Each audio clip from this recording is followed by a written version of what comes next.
Il est 6h16. Je vous parlais de Thierry Lepant il y a un instant.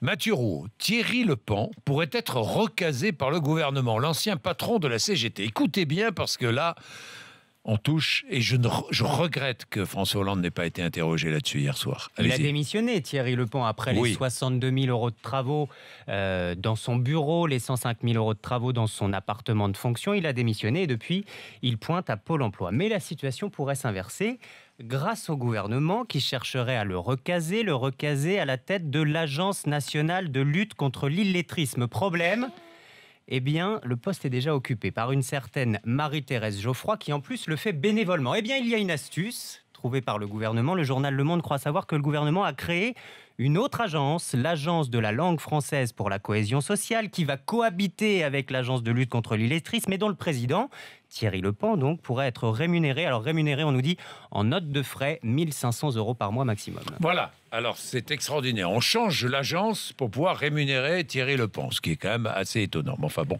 pour Jean-Louis Debré, Mathieu Belliard, Nicolas Sarkozy, est fini. C'est génial, Jean-Louis Debré, parce que vous savez, il était président du Conseil constitutionnel, tenu à un devoir de réserve, donc il s'est tu pendant de longues années, et voilà, il publie maintenant un livre où il va balancer ce que je ne pouvais pas dire, dit Jean-Louis Debré. Alors sur Nicolas Sarkozy, il dit qu'il devrait prendre acte, que pour lui c'est fini. Dans le livre, on peut lire qu'en 2008, après la décision du Conseil constitutionnel de censurer une partie de sa loi sur la rétention de sûreté, Sarkozy tente de contourner cette décision.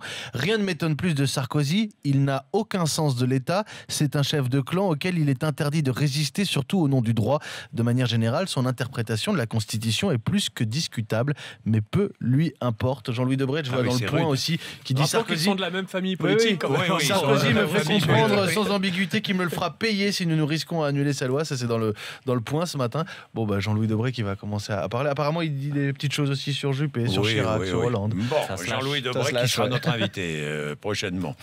Emmanuel Macron regrette d'être à la une de Paris Match avec sa femme. Ensemble sur la route du pouvoir, Brigitte et Emmanuel Macron, elles se confient en exclusivité les photos de leur album intime. C'est ce que promettait la une hier matin de Paris Match. On en a beaucoup parlé dans toute la presse, notamment sur RMC hier matin. Eh bien, interrogé hier soir à Londres lors d'une conférence sur l'avenir de l'Europe, voici la réponse d'Emmanuel Macron. Ça n'est pas une stratégie de com. Comme vous l'avez vu, je n'ai pas parlé à Paris Match. Mon épouse, à laquelle je tiens beaucoup, a parlé à une journaliste de Paris Match. Mon épouse, elle ne connaît pas le système médiatique. Elle le regrette d'ailleurs profondément. Et elle a suffisamment de pression qui sont liées justement à tous les journaux qui nous tombent dessus. C'est une bêtise. C'est une bêtise qu'on a faite ensemble. Mais moi, ce qui m'importe le plus, et au-delà de tout, de mon engagement, c'est mon couple. Donc je ne laisserai personne m'embêter là-dessus. C'est pas une stratégie de l'exposer. C'est sans doute une maladresse. Je l'assume pleinement. Et ce sera donc pas une stratégie qu'on reproduira.